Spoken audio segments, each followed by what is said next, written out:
आणि येण्याची संधी आमचे आदरणीय मित्र सिद्धार्थ हत्यांबेरणे या दिल्ली या ठिकाणी उपस्थित असलेले आपले परभणी मतदारसंघाचे लोकप्रिय आमदार राहुल पाटील, धम्म परिषदसाठी उपस्थित असलेले विदेशातून आलेले सर्व पाहुणे, सन्माननीय सर्व महाराष्ट्रातून इथे उपस्थित राहिलेले भंतीजी आणि मोठ्या संख्येने उपस्थित सर्व बौद्ध उपासक आणि उपासिका,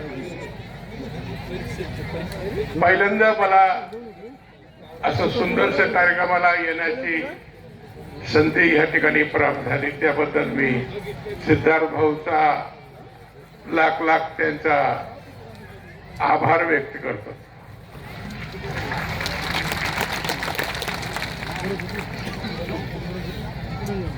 माणसाच्या जीवनामध्ये धर्म हे एक मोठा आशाही स्थान असते. आपल्या दैनंदिन जीवनामध्ये आपण वागत असताना धर्माचं आचरण करणं, धर्माचा प्रचार प्रसार करणं आज हे काळाची गरज बनलेली आहे. की सर्व धर्म संभाव धर्मामध्ये भेदभाव न बाळगता आपल्या धर्माचा आचरण करणं हे आजच्या काळामध्ये फार महत्वाचं आहे.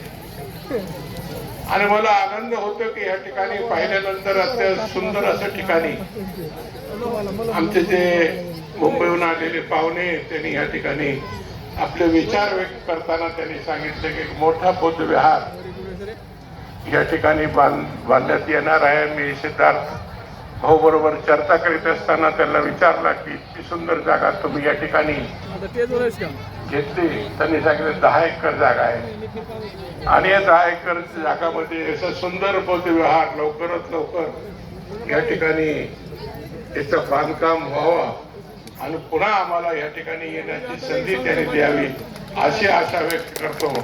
आणि आपला सर्वांना हे धम्म परिषदेच्या निमित्ताने लाख लाख शुभेच्छा देतो आणि माझे 2 शब्द संपितो.